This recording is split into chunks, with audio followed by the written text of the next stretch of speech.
शहरामध्ये शाहूनगर भागात एक अनधिकृत बांधकाम विनापरवानगी बांधकाम सुरू आहे आणि ते पी.व्ही. कुलकर्णी यांचं आहे अशी आम्हाला तक्रार प्राप्त झाली। त्यानुसार काल आमच्या नगररचना विभागाने आणि मालमत्ता कर विभागाने त्या शाहूनगर भागामध्ये जाऊन पाहणी केली। त्या ठिकाणी एक बांधकाम चालू असल्याचं आढळून आलं।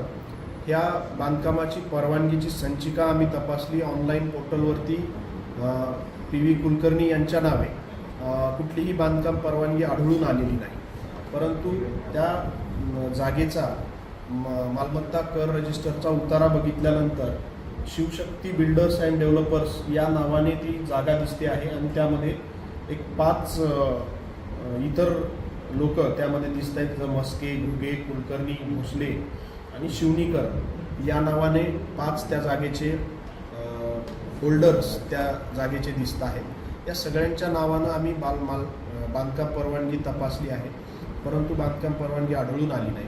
आणि त्याचबरोबर स्थळ पाहणी केल्यानंतर असं निदर्शनास आलं की बांधकाम करत असताना जी फ्रंट मार्जिन सोडणं आवश्यक आहे ती काही सोडल्याचं दिसून आलं नाही।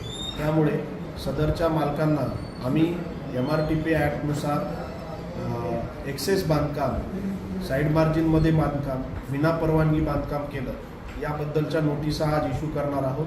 त्यावरून त्यांच्याकडची उत्तरं घेऊन आम्ही MRTPच्या योग्य त्या सेक्शननुसार पुढील कारवाई करणार आहोत। नेमकी कारवाई काय केली जाऊ शकते आणि त्या बांधकामाच्या संदर्भात जर अनधिकृत बांधकाम असेल तर त्याच्यावरती इतर ठिकाणी ज्या पद्धतीने ते बांधकाम पाडण्याच्या संदर्भात कारवाई केली जाते तशी काय कारवाई होऊ शकते? MRTPच्या 52, 53 आणि 54 कलमामध्ये अनधिकृत बांधकाम आणि त्याच्यावरच्या कारवाईच्या संदर्भानं सविस्तर असं मार्गदर्शन आहे, नियम आहेत।